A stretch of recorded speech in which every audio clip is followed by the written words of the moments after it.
right in here. So today, whoa, that camera looks like it's gonna tip over. It so looks like it's about to tip over. I don't know if I can live with that. Like, it seriously. Oh, that's warm. Okay, today we are gonna do like a technical review on this like stupid thing that is amazing that goes on my Sigma lenses. One of the things that I couldn't stand was having to think about buying the Sigma Cine lenses that have the exact same optics but paying almost $3,000 more than the photo counterpart.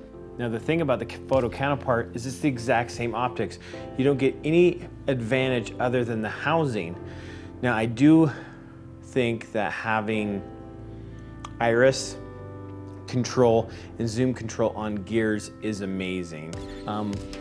Which is not super common that I do that. It just doesn't justify that price point.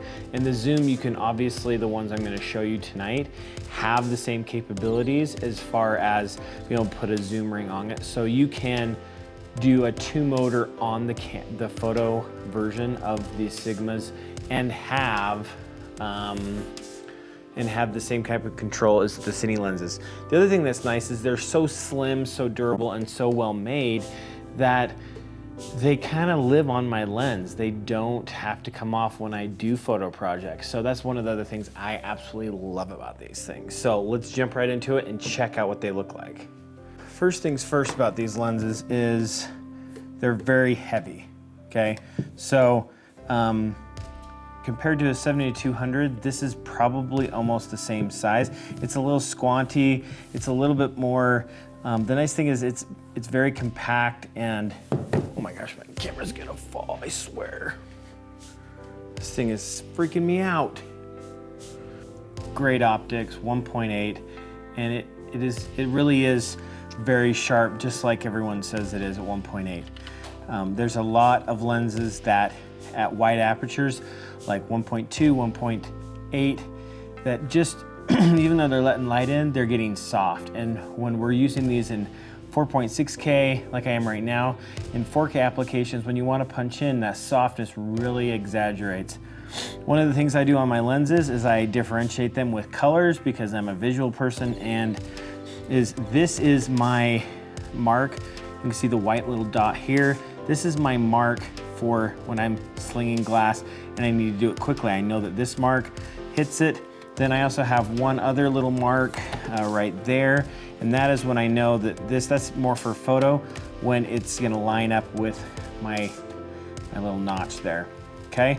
So the big thing I'm gonna talk to you about is these zoom gears, okay? The company that makes these, and I will link them in the description below, but I believe they're called Cinegear,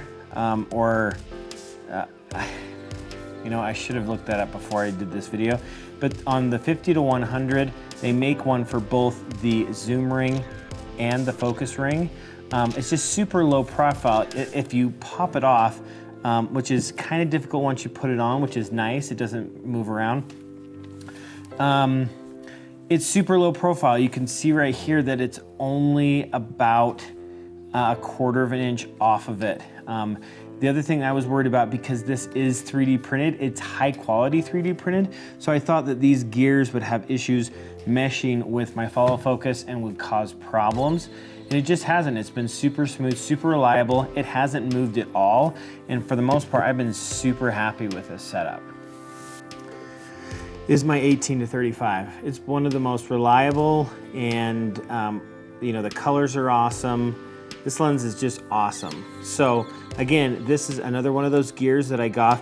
I don't know if they have a website. I purchased mine off eBay, and again, I will show you guys, I'll get a link for you guys. Oh my gosh, that scares me to death. I'll like take a picture of my setup here in a minute so you can see how scary. So I'm running a Rhino slider right now so you guys can get some cool shots of this. But I'm running the Ursa Mini with the 50-100 on it, and it's just a little freaky. Anyways, so this is again a 1/4 inch, really high design. You just leave it on all the time. If you're a photographer, you're in a GH5 and you run these lenses, I would highly recommend this setup just because you can just leave these guys on all the time. They make one for the zoom ring, so if you want to run dual motors in a situation where you need to be able to zoom off of your follow focus.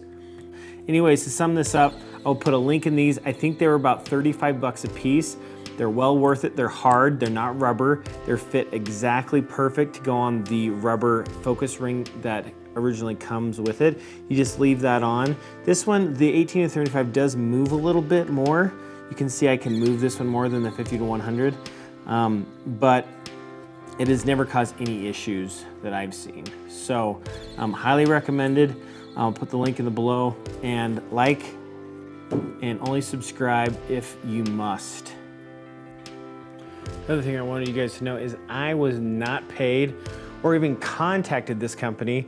I usually will just do reviews unless I tell you ahead of time, just because I like it a lot. It's a great option.